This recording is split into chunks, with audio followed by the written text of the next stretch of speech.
put lubricant in my rectum, in my anus, and then started inserting objects. Insert objects and pull it out. Mwanaharakati Boniface Mwangi aelezea jinsi alivyoweza kutendewa unyama na serikali yake Mama Samia Hassan. Hakuna Mtanzania anaweza jikompea na Mkenya hata siku moja. Vipi? Bro, kwanza tunawazidi ujanja. Ujanja tu ya kuishi mjini.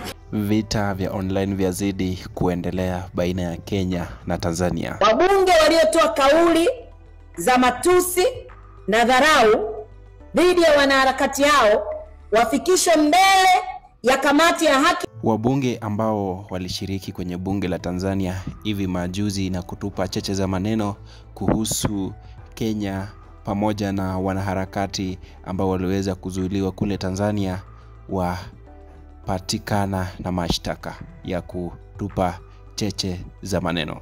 Kenyans, please, Tanzanians are begging you guys to leave this thing alone.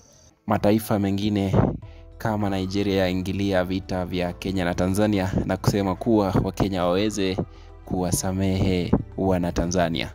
Karibu sana mpenzi mtazamaji kwenye Kenyan Inside Politics. Na kama wewe ni mgeni hapa, tafadhali naomba uweze kusubscribe na kufinya alama ya kengele ili tunapoweza kuweka video mpya uwe wa kwanza kuitazama.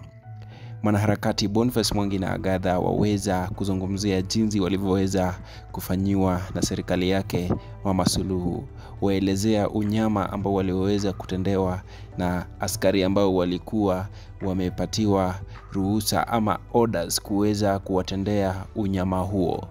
Wasema kuwa serikali iweze kuingilia kati na haki yao iweze kupatikana. To this place where they went to torture us. When you go there, they told me to get off the car. I came out, and then they banged the door on my face. I had a mark here. I don't know if it's still there. I don't know what they were waiting for. I think they were putting some things ready. They got me out. I was still handcuffed and blindfolded, and they told me to strip naked. And I stripped naked. When I stripped naked, wabunge wa Tanzania ambao waliweza kushiriki kwenye bunge ambalo liliweza kufanywa hivi majuzi na kuongelea Kenya vibaya, kutupa cheche za maneno pamoja na wale ambao waliokuwa wakishangilia wapatikana na mashtaka. Hii ni oda ambayo imetoka kwenye serikali ya Tanzania na kusema kuwa wataweza kushtakiwa na waweze kufika mbele ya mashtaka na kujibu mashtaka kuhusu hizo cheche ambazo walikuwa wakitupa kwa wanaharakati Boniface Mwangi na Agatha pamoja na Mama Martha Karua, lawyer wa Kenya.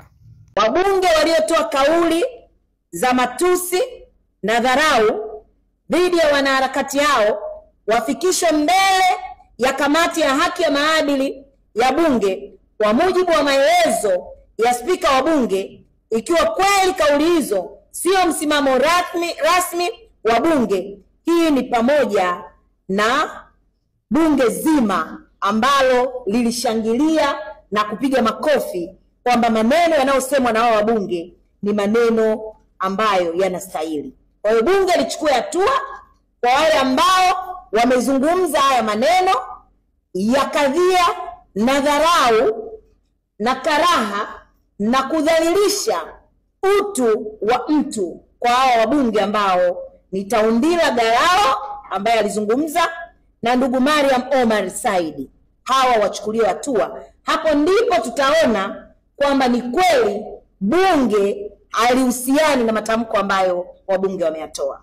Na hii ni kwa sababu wabunge wa hivi karibuni waliochaguliwa wa bunge hili hatuwezi kusema ni wawakilishi wa wananchi. Ni wabunge ambao walipelekwa kukamilisha misheni za Chama cha Mapinduzi, sio wabunge watokanao na wananchi. ACT Wazalendo tunatoa wito kwa serikali ya Tanzania kuheshimu misingi ya utu na haki za binadamu na ushirikiano wa kikanda. Matukio ya ukatili wa wananchi hayakubaliki na yanapaswa kuachwa mara moja. Tumeona ni vitendo ambavyo vimekuwa vikiendelea kutokea, watu kutekwa, kuumizwa, kudhalilishwa, kufanyiwa vitendo vya kikatili, na huku serikali yetu ikiona kwamba ni jambo la kawaida. Tunalaani na kupinga vikali vitendo hivi vinavyofanywa na vyombo vya dola hapa kwetu Tanzania. Naomba kusema ya kwamba nimemaliza ujumbe huu, lakini uwafikie wahusika kama tulivyoutoa. Asanteni sana. Kenyans, please, Tanzanians are begging you guys to leave this thing alone. Tanzanians are your brothers, please. We know that you guys are the giants of East Africa. So this happened. A Kenyan was deported from Tanzania back into Kenya, and Kenyan decided to hack the police system, to hack the social media of the police. It reported on their Twitter that the president of Tanzania is dead. Like, man, the Kenyans. Please, Tanzanians are begging you guys. They don't want to fight with you. Nobody can fight with Kenya except Nigeria. There is no country in Africa that can fight with Kenya except Nigeria on social media. Please, Kenyans, I am begging you, forgive Tanzania. In fact, this my brother from Tanzania is begging you guys to forgive them. Ndugu zetu wa Kenya, majirani, ningependa kuchukua nafasi hii kuwaomba radhi. Sisi sio maadui. Sisi hatuna ugomvi wowote. Sisi ni mashemeji bwana. Sisi bila nyie ni kama mkate bila chai, haiwezekani. It is just unfortunate kwamba at the moment hapa nyumbani mambo sio shwari. Mama na baba wamegombana. Kwa hiyo huu sio muda wa kuja kutuomba chumvi jirani. Huu sio muda wa kututembelea. Kuna vitu tunajaribu kuviweka sawa jirani. Msije Wakenya mlitusi Samia mpaka akachukua hasira zake akapelekea mawaziri wa TZ. Baada ya kumsikiliza rais wa Jamhuri ya watu wa Kenya, Mheshimiwa Ruto, mimi kwangu Ruto, Mheshimiwa Rais, amefanya uungwana wa hali ya juu sana. Kwa sababu mambo yote duniani huwa yanaanza kidogo kidogo. Kilikuwa ni kipunje kidogo sana cha sehemu ya wanaharakati wa kutoka nchini Kenya. Haikuwa issue ya nchi na nchi. Hapana. Haikuwa issue ya bunge na bunge. Hapana. Haikuwa issue ya raia kwa raia. Kilikuwa ni kipunje kidogo sana. Lakini kadiri muda ulivyokwenda, tulikuwa tunaelekea kubaya.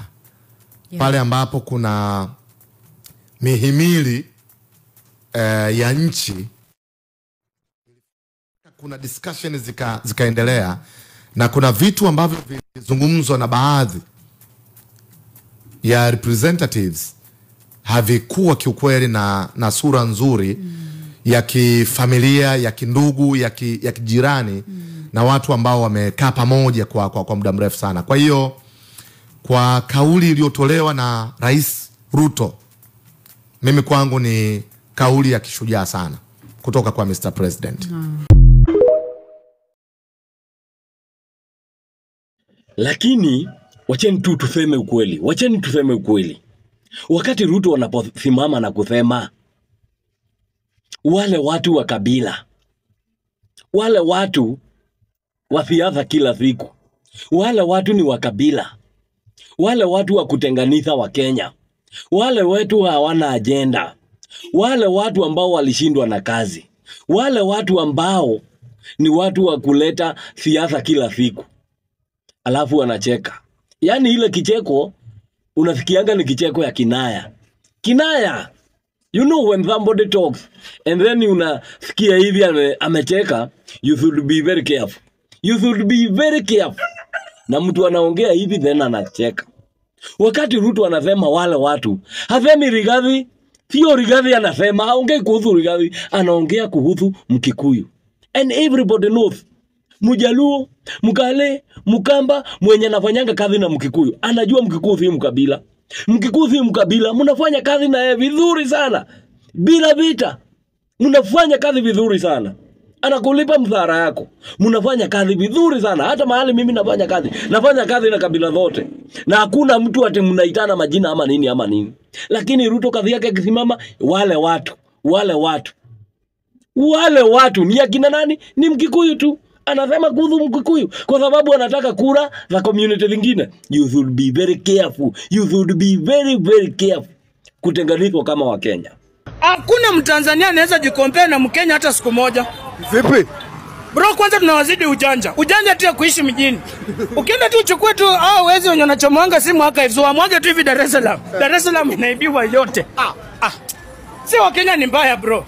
Haya, tuna hela kuwazidi. Hela tunawazidi. Unaelewa? Hela nini tena? Tunawazidi vitu mingi. Kama Dar es Salaam, ukiingia Dar es Salaam kuna flyover moja kama hii. Moja tauni mzima. Alafu pia unataka kutukombea na sisi bro. Yes. My people from the other part of Tanzania, I would like to apologize on behalf of the Kenyans. Mama Samia Suluhu Hassan. Onye tulia. Oh, okay, First Lady. Oh, first thing, walisema TZ hawana First Lady. So, I would like to apologize.